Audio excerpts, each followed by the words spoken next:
हाय दोस्तों, आप सभी लोगों का बीएस एजुकेशन हिंदी साहित्य में स्वागत और अभिनंदन है।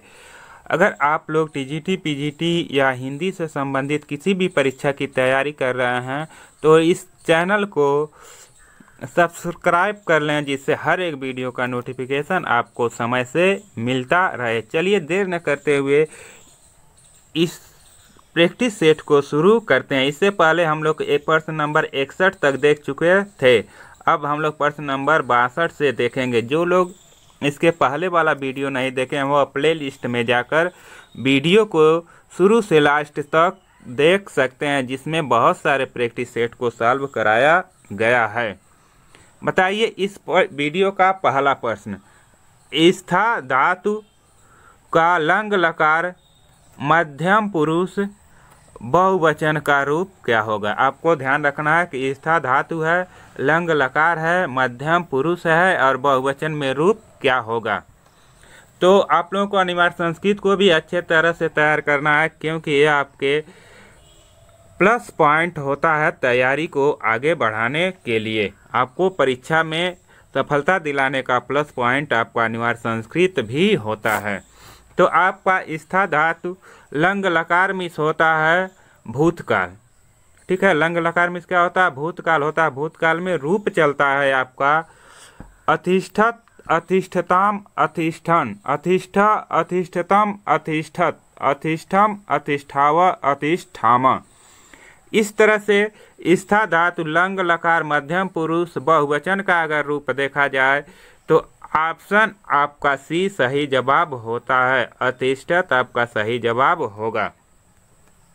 प्रश्न नंबर 63 आप बताना है आपको कि गम धातु लोट लकार प्रथम पुरुष एक वचन का रूप क्या होगा। बताइए इसमें कि गम धातु हो, लोट लकार हो, प्रथम पुरुष हो और एक वचन में रूप क्या होगा। गच्छतु होगा, गच्छ होगा, गच्छामि होगा या गच्छन्तु होगा। लोट लकार यानी आज्ञा देने या प्रार्थना के विषय में जो अगर कोई बात कहा जाता है तो वो लोट लकार के अंतर्गत आता है, जिसे आज्ञार्थक शब्द कहते हैं। इसका रूप चलता है गच्छतु, गच्छताम, गच्छन्तु, गच्छ, गच्छतम, गच्छत, गच्छानि, गच्छाव, गच्छाम। जिसमें आपका गम धातु लोट लकार प्रथम पुरुष और एक वचन में रूप पूछा जाए तो ऑप्शन ए गच्छतु आपका सही जवाब होता है। प्रश्न नंबर 64 बताइए कि यदि गृह का अर्थ घर है तो ग्रह का अर्थ क्या होगा। आपको सभी लोगों को पता होना चाहिए कि गृह मीन्स क्या होता है? घर होता है। और ग्रह मीन्स क्या होता है या आप बताइए? महल होता है, नक्षत्र होता है, ग्रहण होता है या झोपड़ी होता है। तो ग्रह मीन्स आपका क्या होता है? नक्षत्र होता है। बी ऑप्शन सही जवाब होगा। प्रश्न नंबर 65 बताइए अंतिम सीमा किस शब्द का अर्थ है। आपको बताना है कि अंतिम सीमा का क्या अर्थ होता है। पराकाष्ठा होता है, असीम होता है, क्षितिज होता है या सीमाहीन होता है। तो अंतिम सीमा मतलब पराकाष्ठा क्या होता है? पराकाष्ठा सही जवाब होता है। अगला प्रश्न बताइए कि कौन सा शब्द मनुष्य का पर्यायवाची नहीं है। इसमें से आपको बताना है कि कौन सा मनुष्य का पर्यायवाची शब्द नहीं है। अनुज नहीं है, मानव नहीं है, मनुज नहीं है या व्यक्ति नहीं है। तो मनुष्य मिस मानव भी होता है, मनुष्य मिस मनुज भी होता है, मनुष्य मिस व्यक्ति भी होता है। तो कौन सा नहीं होता है? अनुज मनुष्य का पर्यायवाची शब्द नहीं है। ऑप्शन ए आपका सही जवाब होगा। सबसे ज्यादा पूछा जाने वाला प्रश्न आपका होता है कि छायावाद स्थूल के प्रति सूक्ष्म का विद्रोह है। यह किस का कथन है? बताइए। आचार्य रामचंद्र शुक्ल का कथन है, नागेंद्र का कथन है, रामकुमार वर्मा का है या जयशंकर प्रसाद जी का है। तो छायावाद स्थूल के प्रति सूक्ष्म विद्रोह यह कथन डॉक्टर नागेंद्र का है। किसका है? डॉक्टर नागेंद्र जी का है। अगला प्रश्न बताइए आपको कि धिक जीवन जो पाता ही आया है विरोध, यह पंक्ति किस कवि की है? निराला की है, प्रसाद की है, पंत की है या दिनकर जी की है। तो धिक जीवन जो पाता ही आया है विरोध, यह पंक्ति सूर्यकांत त्रिपाठी निराला जी की है। निराला जी को ही छायावाद में सबसे अधिक विरोध किया गया था। इन्होंने मुक्तक छंद में जूही की कली लिखा था, जिसको महावीर स्वामी ने सरस्वती पत्रिका में प्रकाशित करने से मना कर दिया था। अब आपको दो सूची दिया गया, जिसमें पहले सूची से दूसरे सूची को सही मिलान करना है। बताइए इसमें सही जवाब क्या होगा।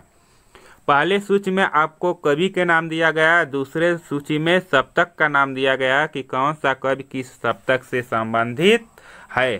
तो आप लोगों को पता होना चाहिए केदारनाथ सिंह तीसरे तार सप्तक से संबंधित थे। नरेश मेहता आपके दूसरे तार सप्तक से संबंधित थे। प्रभाकर माचवे आपके पहले तार सप्तक से संबंधित थे। इस तरह से आपका क में क का दूसरा, ख का तीसरा और ग का पहला ऑप्शन सही जवाब होता है। इस तरह से बी ऑप्शन आपका क्या होगा, सही जवाब होगा। अगला बताइए प्रश्न नंबर 70। आपको शुद्ध वर्तनी का चयन करना है। शुद्ध वर्तनी से भी प्रश्न पूछे जाते हैं। बताइए कि इसमें से शुद्ध वाक्य कौन सा है। आप चलो, तुम चलिए, आप चलिए या तुम चल, इसमें से सही जवाब क्या होगा। तो आपका शुद्ध शब्द होता है आप चलिए। क्या होता है, आप चलिए, यह शुद्ध वाक्य है। ऑप्शन सी सही जवाब होगा। अगला प्रश्न, इसको भी आपको शुद्ध वर्तनी का चयन करना है कि कौन सा वाक्य शुद्ध है। मैंने घर जाना है, मुझे घर जाना है, मेरे को घर जाना है, मुझको घर जाना है। बताइए इसमें सही जवाब क्या होगा। तो मुझे घर जाना है, ऑप्शन बी आपका सही जवाब होता है। प्रश्न नंबर 72, इसमें भी आपको शुद्ध वर्तनी का चयन करना है। बताइए कौन सा वाक्य शुद्ध है। नदी के तट में भीड़ है, नदी के तट पर भीड़ है, नदी में तट पर भीड़ है या नदी से तट पर भीड़ है। बताइए इसमें सही जवाब क्या होगा। तो आपका सही जवाब होता है नदी के तट पर भीड़ है। ऑप्शन बी सही जवाब होगा। प्रश्न नंबर 73 बताइए कि इसमें से कौन सा पर्यायवाची शब्द सही है। किसका, पहाड़ का। आपको बताना है कि पहाड़ का पर्यायवाची शब्द इसमें से नहीं है। क्या ध्यान रखेंगे, नहीं है। अक्षर नहीं है, गिरी नहीं है, पर्वत नहीं है या शैल नहीं है। तो गिरी मीन्स आपको पता है पहाड़ होता है, और पर्वत को भी पहाड़ कहा जाता है, शैल को भी पहाड़ कहा जाता है। तो इस तरह से आपका ऑप्शन ए यानी अक्षर पहाड़ का पर्यायवाची शब्द नहीं है। अक्षर मीन्स क्या होता है, तो अक्षर मीन्स वर्ड होता है, और दूसरा अर्थ इसका होता है जिसका क्षर न हो, अर्थात कौन, ईश्वर। अक्षर मीन्स ईश्वर भी होता है। अगला बताइए प्रश्न नंबर 74, कवि का स्त्रीलिंग रूप क्या होगा। यह वर्तनी की शुद्धिकरण से भी आपसे पूछा जाता है कि बताइए निम्नलिखित में से कौन सा वर्तनी सही है। देखिए कवित्री नहीं होता है, गलत है। कवियत्री भी नहीं होता है, कवि भी नहीं होता है, कवयित्री आपका सही जवाब होता है। कैसे लिखा जाएगा, कवयित्री, यही आपका सही जवाब है। अगला शुद्ध वर्तनी वाला शब्द आपको बताना है कि इसमें से कौन शुद्ध वर्तनी वाला शब्द है। प्रवृत्ति है, परवृत्ति है, पवृत्ति है या प्रवृत्ति है। तो इसमें सही ऑप्शन आपका होता है प्रवृत्ति। क्या होता है, प्रवृत्ति आपका सही जवाब होगा। अगला बताइए प्रश्न नंबर 76, किस शब्द का वर्तनी शुद्ध है। आपको इसमें से भी शुद्ध वर्तनी का चयन करना है। बुद्धिजीवी, बुद्धिजीवी, बुद्धिजीवी या बुद्धिजीवी। बताइए इसमें सही जवाब क्या होगा कि बुद्धिजीवी कैसे लिखाएगा। तो ऑप्शन डी आपका सही जवाब होता है बुद्धिजीवी। क्या होता है, बुद्धिजीवी, सही जवाब डी है। अगला प्रश्न भी वर्तनी की दृष्टि से आपको बताना है कि इसमें से कौन सा शुद्ध शब्द होता है। सौभाग्यशाली होता है, सौभाग्यशाली है, सौभाग्यशाली है या सौभाग्यशाली है, शाली है। बताइए सही जवाब कैसे लिखा जाएगा। तो आपका सही जवाब होता है सौभाग्यशाली। आपका बी ऑप्शन सही जवाब होता है। इसी तरह से ध्यान रखेंगे कि सौभाग्यशाली लिखा जाता है, यहाँ क्या रहेगा, तालबी स रहता है। अगला बताइए, शिखर का समानार्थी शब्द कौन सा है। आपको बताना है कि शिखर का समानार्थी शब्द यानी शिखर का क्या अर्थ होता है। चोटी होता है, सिर होता है, ऊंचाई होता है या पर्वत होता है। तो शिखर मीन्स क्या होता है, चोटी। आपका ऑप्शन ए सही जवाब होता है। अगला प्रश्न बताइए 79, शंभुक के रचयिता कौन है। आपको बताना है कि शंभुक के रचयिता कौन हैं। शमशेर बहादुर हैं, जगदीश गुप्त हैं, कुंवर नारायण हैं या नरेश मेहता हैं। शंभुक के रचयिता जगदीश गुप्त जी हैं। कौन है, जगदीश गुप्त जी हैं। ऑप्शन बी आपका सही जवाब होता है। अगला बताइए, नाटक जारी है किसकी काव्यकृति। आपको बताना है नाटक जारी है या काव्यकृति किसका है। हरिनारायण व्यास का है, चंद्रकांत देवताले का है, लीलाधर जगोड़ी का है, विजय देवनारायण शाही का है। आप लोग नाटक किए होंगे। अगर नाटक में सभी व्यवस्थाएं नहीं दी जाती है तो कोई पूछता कैसा नाटक हुआ तो आप क्या कहेंगे, नाटक जुगाड़ से हुआ। कैसे हुआ, जुगाड़ से। जुगाड़ से लीलाधर जगोड़ी आपका सही जवाब होगा। नाटक जारी है कैसे, जुगाड़ से। तो जुगाड़ से लीलाधर जगोड़ी सही ऑप्शन होता है। अगला प्रश्न बताइए, असाध्य बीड़ा कविता के रचयिता हैं। आपको बताना है कि असाध्य बीड़ा कविता के रचयिता कौन हैं। सूर्यकांत त्रिपाठी निराला जी हैं, मुक्तिबोध हैं, अजीत कुमार हैं या अज्ञेय हैं। तो असाध्य बीड़ा कविता के रचयिता आपके अज्ञेय जी हैं, जिनका पूरा नाम सच्चिदानंद हीरानंद वात्स्यायन अज्ञेय था। अगला बताइए, तत् धन मय का संधि रूप होगा। आपको बताना कि तत् धन मय का संधि क्या होगा। तजमय होगा, तदमय होगा, तन्मय होगा या तत्मय होता है। इसमें कभी कभी आपसे पूछ लिया जाता है कि कौन सा संधि है। तो इसमें आपको पता होना चाहिए कि व्यंजन संधि है। कौन सा है, व्यंजन संधि है, जिसका संधि रूप क्या होगा, तो तत् धनमय का संधि रूप ही आपका तन्मय हो जाएगा। क्या हो जाएगा, तन्मय हो जाएगा।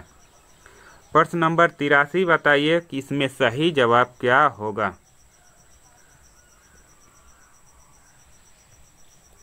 आसमान मेरी मुट्ठी में है। आपको बताना है कि आसमान मेरी मुट्ठी में है, यह कथन किस स्थिति का घोतक है। परिश्रम का है, क्रोध का है, ईमानदारी का है या आत्मविश्वास का है।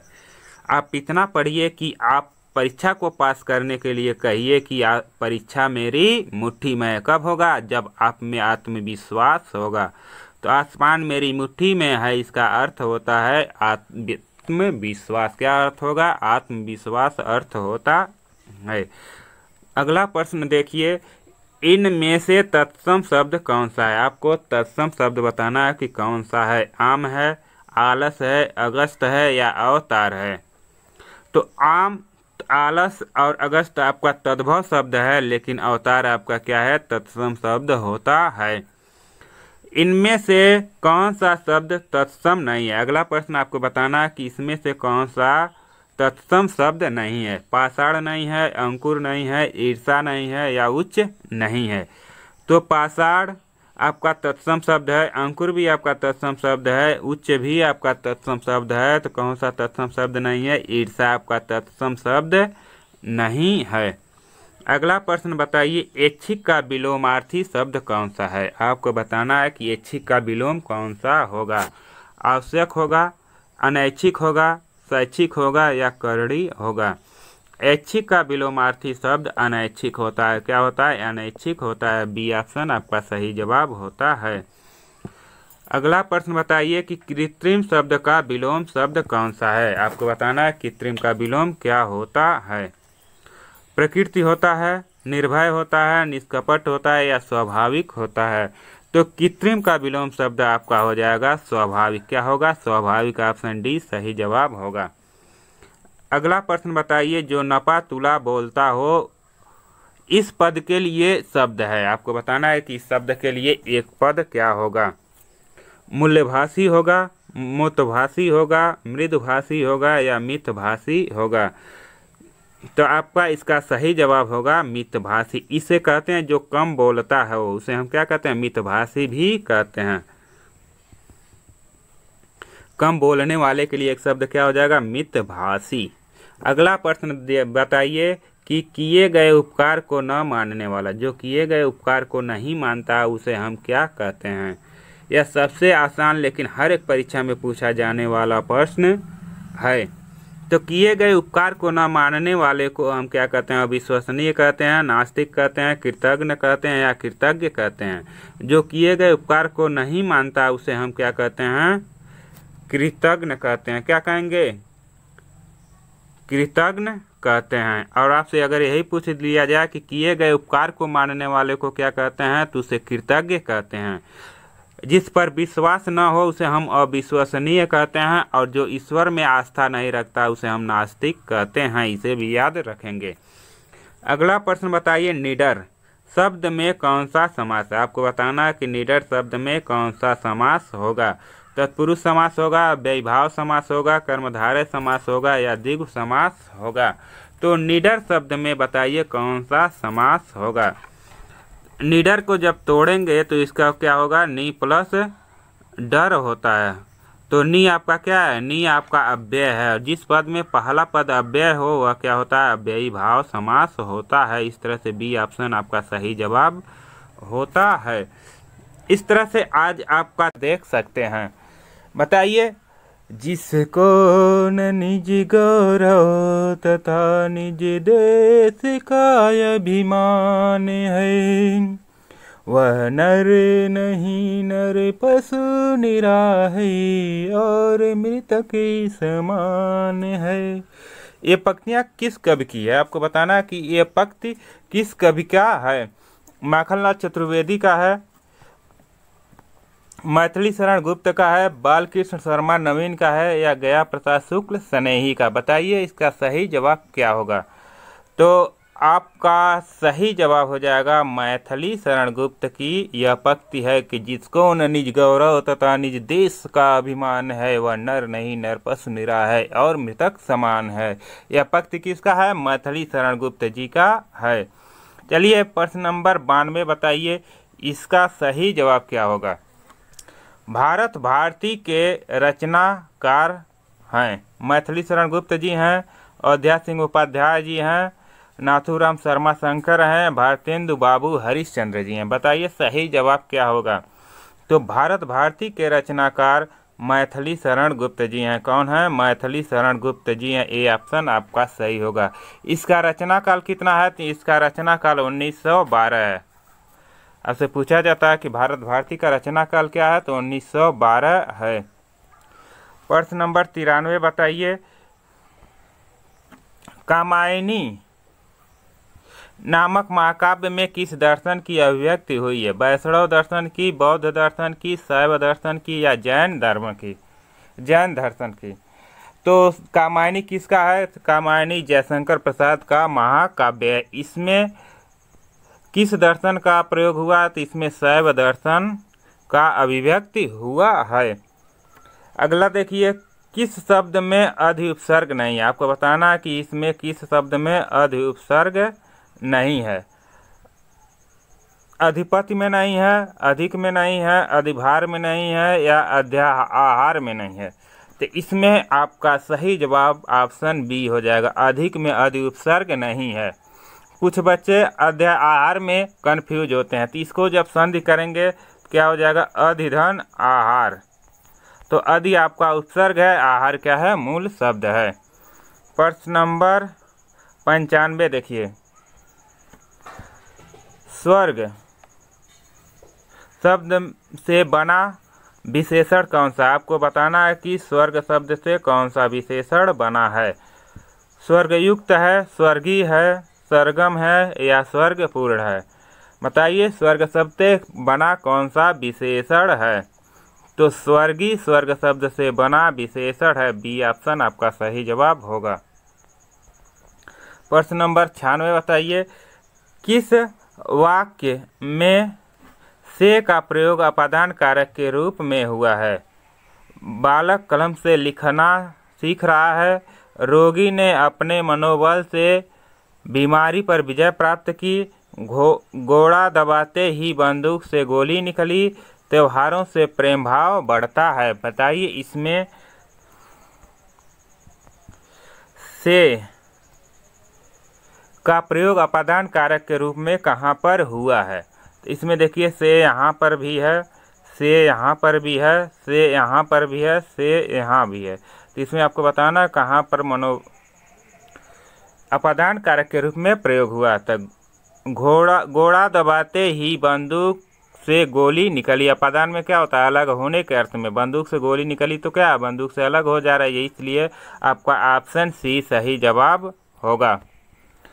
प्रश्न नंबर 97 देखिए, किस रचना में अच्छा शब्द क्रिया विशेषण के रूप में प्रयोग हुआ? आपको बताना कि शब्द में अच्छा क्रिया विशेषण के रूप में प्रयोग हुआ है।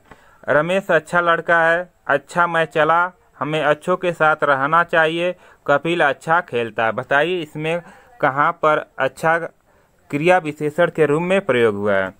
तो ऑप्शन आपका देखिए यहाँ खेलना क्या है? खेलना क्रिया है और खेलना की विशेषता क्या बता रही है? अच्छा खेलता है। अच्छा क्या हो गया? विशेषता हो गया। तो क्रिया की विशेषता बताने वाला ही क्या होता है? क्रिया विशेषण होता है, इसलिए आपका डी ऑप्शन सही जवाब होगा। अगला बताइए प्रश्न नंबर 98, हिंदी का कौन सा कवि मैथिली में यात्री की नाम से लिखता था? आपको बताना है कि हिंदी में कौन सा कवि मैथिली में यात्री नाम से लिखते थे? धूमिल थे, नागार्जुन थे, त्रिलोचन थे या सर्वेश्वर दयाल थे? तो यात्री नाम से मैथिली में नागार्जुन जी लिखते थे। आपका बी ऑप्शन सही जवाब होगा। प्रश्न नंबर 99 बताइए इसका सही जवाब क्या होगा? आचार्य रामचंद्र शुक्ल ने छायावाद का जनक किसे माना? आपको बताना है कि रामचंद्र शुक्ल ने छायावाद का जनक किसे माना? जयशंकर प्रसाद को, मुकुटधर पांडे को, रूप नारायण पांडे को या सूर्यकांत त्रिपाठी निराला को? तो आचार्य रामचंद्र शुक्ल ने छायावाद का जनक मुकुटधर पांडे को माना है। किसको माना है? मुकुटधर पांडे को माना है। वैसे छायावाद का जनक किसे माना जाता है? तो नॉर्मल रूप से पूछा जाए छायावाद के जनक तो आप बताएंगे जयशंकर प्रसाद जी हैं। और आचार्य शुक्ल के अनुसार छायावाद के जनक तो मुकुटधर पांडे जी हैं। अगला बताइए प्रश्न नंबर 100, आपको बताना है कि जूही की कली नामक कविता के रचयिता हैं। बताइए कि जूही की कली नामक कविता के रचयिता कौन हैं? सूर्यकांत त्रिपाठी निराला हैं, मैथिली शरण गुप्त हैं, जयशंकर प्रसाद जी हैं या सुमित्रा नंदन पंत जी हैं? जूही की कली नामक कविता के रचयिता कौन है? तो निराला जी हैं। इसके रचयिता कौन है? सूर्यकांत त्रिपाठी निराला जी हैं। आपका ए ऑप्शन सही जवाब होगा। 101 आपको कोड के माध्यम से सुमेलित करना है। इसमें आपको क्या करना है? सुमेलित करना है। बताइए इसमें कौन से रचनाकार हैं? सालमली के रचनाकार कौन है? सालमली के नासिरा शर्मा है। दूब किसका रचना है? तो दूब के वीरेंद्र जैन हैं। विश्व भाव परशुराम किसकी रचना है? तो विशंबर नाथ उपाध्याय की रचना है। गली नंबर 13 में ज्ञान प्रकाश का विवेक का रचना है। इस तरह से पहले का तीसरा, दूसरे का पहला, तीसरे का चौथा और चौथे का दूसरा ऑप्शन सही होता है। इस तरह से बी ऑप्शन आपका सही जवाब होगा। चलिए प्रश्न नंबर 102 बताइए इसका सही जवाब क्या होगा? चंद्रकांता उपन्यास के लेखक, आपको बताना है कि चंद्रकांता उपन्यास के लेखक कौन हैं? गोपाल राम गहमरी हैं, बालकृष्ण भट्ट हैं, देवकी नंदन खत्री हैं या सुदर्शन हैं? तो चंद्रकांता उपन्यास के लेखक देवकी नंदन खत्री जी हैं। अब आपको बताना चित्रलेखा नामक उपन्यास के रचनाकार हैं। बताइए चित्रलेखा किसकी रचना है? भगवती चरण वर्मा की है, भगवती चरण वर्मा या भगवती प्रसाद वाजपेयी की है या अमृतलाल नागर की है या यशपाल की है? यहाँ भगवती देखिए 2 लोग हैं, इसमें कंफ्यूज नहीं होना। चित्रलेखा भगवती चरण वर्मा जी का उपन्यास है। किसका है? भगवती चरण वर्मा जी का उपन्यास है। बी ऑप्शन आपका सही जवाब होगा। अगला बताइए, लखनऊ मेरा लखनऊ किस लेखक की कृति है? लखनऊ मेरा लखनऊ बताइए किसका कृति है? मनोहर श्याम जोशी की है, अमृतलाल नागर की है, यशपाल की है, भगवती चरण वर्मा की है। तो लखनऊ मेरा लखनऊ मनोहर श्याम जोशी जी का रचना है। अब अगला बताना, कौन सा उपन्यास हजारी प्रसाद द्विवेदी जी का है? बताइए इसमें से कौन सा रचना हजारी प्रसाद द्विवेदी जी का है? पुनर्नवा है, अतरैख आख्यान है, बाणभट्ट की आत्मकथा है, या इनमें से सभी? तो पुनर्नवा, अतरैख आख्यान, बाणभट्ट की आत्मकथा, ये सभी क्या है? हजारी प्रसाद द्विवेदी जी के उपन्यास हैं। प्रश्न नंबर 106 बताइए, इसमें से सही जवाब क्या होगा? प्रेमचंद की कौन सी कृति अंग्रेज सरकार ने जब्त कर ली थी? यह बहुत ही महत्वपूर्ण है, सभी लोगों को पता भी होना चाहिए। कौन सी कृति है जिसे अंग्रेजों ने जब्त कर लिया था? गबन था, गोदान था, सोजे वतन था, या निर्मला था? तो प्रेमचंद्र का सोजे वतन को अंग्रेजों ने जब्त कर लिया था।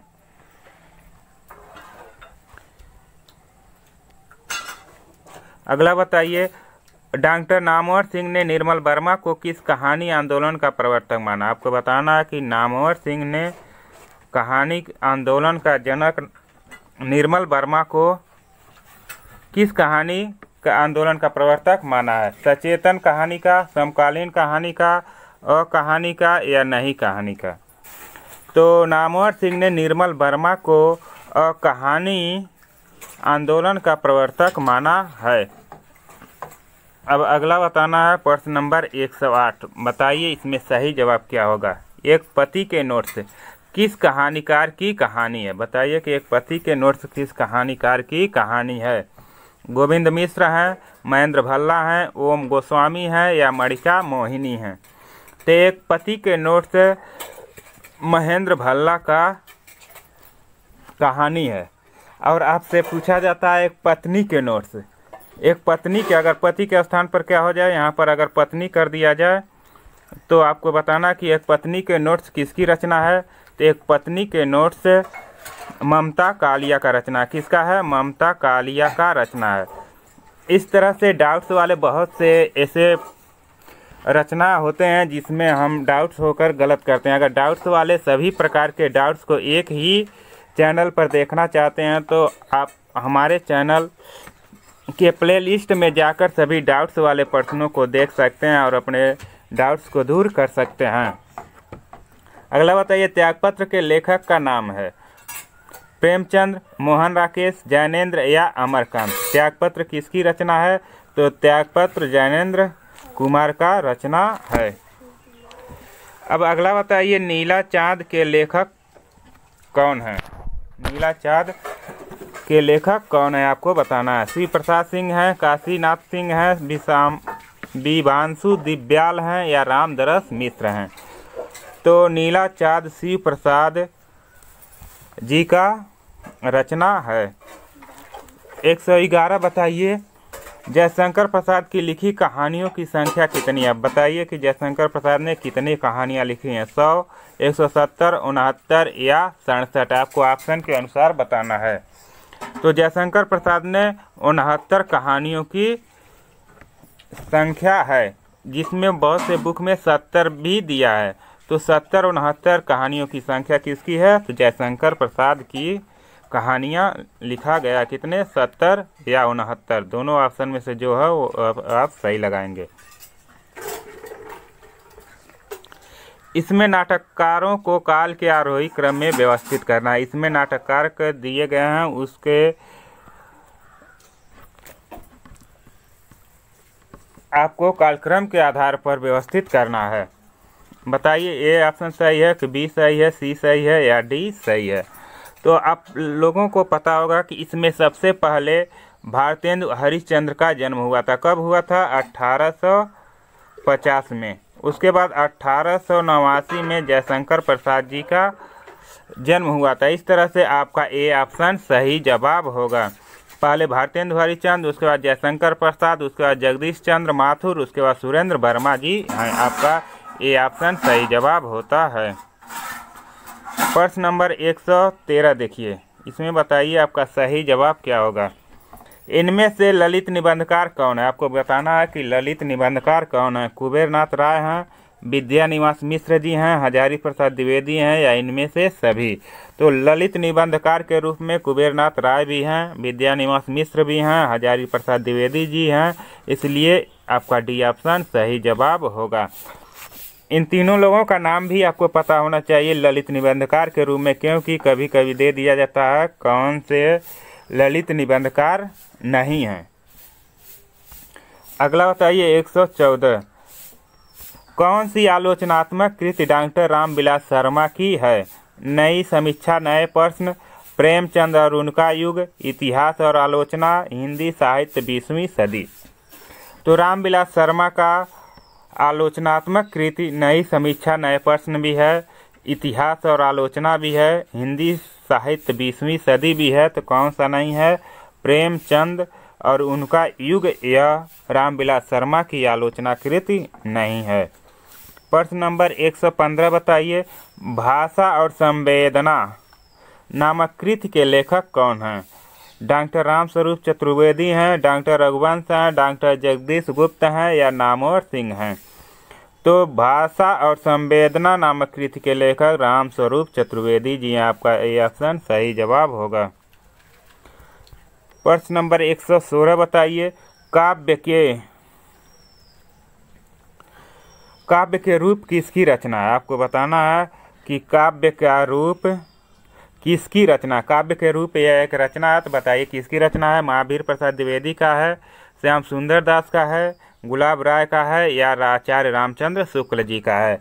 तो काव्य के रूप यह गुलाब राय की रचना है। किसका रचना है? गुलाब राय का रचना है। आपको आप सही कोड के माध्यम से इसे सुमेलित करना है। बताइए, इसमें एक तरफ आपको रस दिए गए हैं और दूसरे तरफ उसके अस्थाई भाव दिए गए हैं। बताइए इसमें कौन सा सही होगा?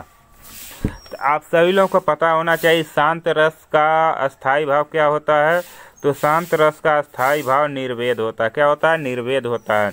करुण रस का अस्थाई भाव शोक होता है, रौद्र रस का अस्थाई भाव क्रोध होता है, और श्रृंगार रस का अस्थाई भाव रति होता है। इस तरह से ऑप्शन आपका सही हो जाएगा। पहले का चौथा देखिए, पहले का चौथा किसमें सही है? यहाँ पहले में चौथा और दूसरे में पहला, तीसरे में दूसरा और चौथे में तीसरा। आपका ऑप्शन सी सही जवाब होगा। अब आपको बताना है सात्विक अनुभाव कितने होते हैं। बताइए कि सात्विक अनुभाव कितने होते हैं? 4 होते हैं, 6 होते हैं, 5 होते हैं, या 8 होते हैं। तो सात्विक अनुभाव कितने होते हैं? 8 होते हैं। सात्विक अनुभाव 8 होते हैं, इसे आप याद कर लेंगे। अगला देखिए, वे दोनों कल वाराणसी जाएंगे। आपको बताना है कि वे दोनों कल वाराणसी जाएंगे। इसका संस्कृत अनुवाद करना है। त वाराणसी नगरे स्वगमिष्यत, त स्व वाराणसी नगरम गमिष्यत, ते स्व वाराणसी नगरम गमिष्यन्ति, त वाराणसी गमिष्यति। तो इसमें बताइए सही जवाब क्या होगा? तो आपका वे दोनों कल वाराणसी जाएंगे, इसका संस्कृत अनुवाद तो स्व वाराणसी नगरम गमिष्यति। यह आपका बी ऑप्शन सही हो जाएगा। 120 बताइए, राज्य पुरुष में कौन सी विभक्ति है? आपको बताना है कि राज्य पुरुष में कौन सी विभक्ति है। बताइए, चतुर्थी है, पंचमी है, सप्तमी है, या षष्ठी है। बताइए 120 प्रश्न में कौन सा सही होगा? तो राज्य पुरुष में षष्ठी विभक्ति है। कौन सा है? षष्ठी विभक्ति है। महत्ता शब्द में प्रयुक्त प्रत्यय। आपको बताना है कि महत्ता शब्द में कौन सा प्रत्यय प्रयोग हुआ है। त्व, तल, क्वत्वा, तव्यत। तो महत्ता शब्द में तल प्रत्यय प्रयोग हुआ है। कौन सा प्रत्यय? तल प्रत्यय प्रयोग हुआ है। अब बताइए 122 प्रश्न, अत्यल्प में प्रयुक्त उपसर्ग है। आपको बताना है कि अत्यल्प में कौन सा उपसर्ग लगा है। अति है, अ है, अत्य है, अत है। अत्यल्प में उपसर्ग अति उपसर्ग है। आपका ये ऑप्शन सही होगा। अति धन अल्प बराबर अत्यल्प। नखशिख में समास होगा। आपको बताना है कि नखशिख में कौन सा समास होगा। अव्ययीभाव समास है, तृतीया तत्पुरुष समास है, पंचमी तत्पुरुष समास है या कर्मधारय समास है। नखशिख यानी नख से भिन्न, नख भिन्न मीन्स नख से भिन्न, बताइए कौन सा होगा। तो नख से भिन्न यानी तृतीया तत्पुरुष समास होगा। करण कारक कर्ता ने कर्म को करण से में कौन सा होता है, तृतीया तत्पुरुष समास होगा।